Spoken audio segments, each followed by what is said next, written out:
Practitioner. We're here at Bar XIII with another member of the Kink Staff, Vixen Vicious. Now, can you tell us a little bit about your style of play? Absolutely. I identify much more as what they call a sensual sadist. I tend to approach things from more of a textural perspective. I use a lot of sensory play, playing with a lot more of the senses, kind of messing with the mind a little more. As a top, I tend to approach it as it's half disciplinarian and half therapist. Dominance and submission is a very emotional thing. A lot of people are coming not just for a physical need, but they're coming for an emotional need. And I try to kind of make sure I know where someone's coming from and what exactly they need from me, whether it is aggressive and rough or whether it's more tender and caring. So I kind of adjust my style more based on the mentality of it. How long does it take you to make that adjustment or to identify that in somebody?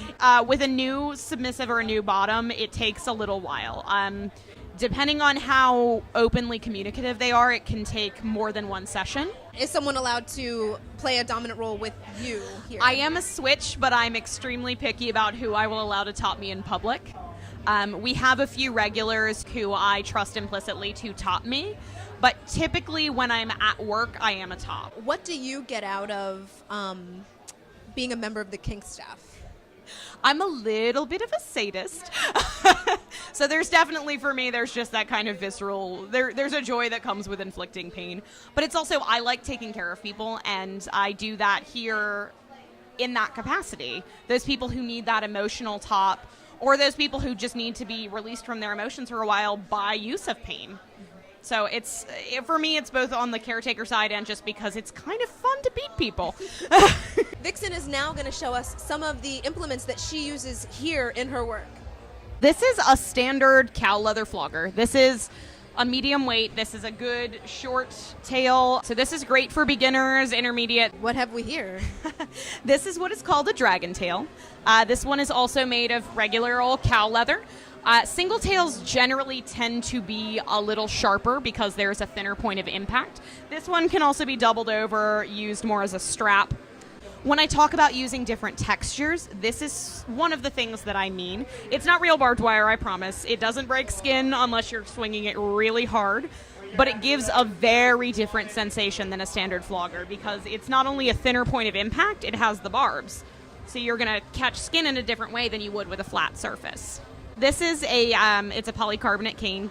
Caning is a very different type of impact play because it is a very, very narrow point of impact. It stings a great deal more and it has much more potential to welt, to break skin. Generally speaking, caning is a lot more disciplinarian.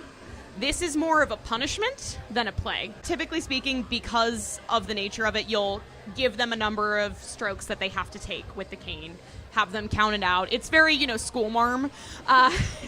So very flexible. It makes a great noise when you swish it next to somebody's head. So there's that additional level of play where it's, sensory. I don't start people off with this. That would be terrifying and bad, and I would never do it. But this is just something a little different that I do offer. You're not only a member of the Kink Staff, but you're also a performer. My style of performance is super eclectic. I do everything from really straight classical burlesque to highly ballet inspired to super industrial stuff. I'm working towards getting not just burlesque, but also vaudeville style. I would love to bring straight theater and musical theater in here. I like to draw influences from my life, and because my life and my friends and my circle here at the bar are so broad and the experiences are so different, I like to bring a little bit of everything.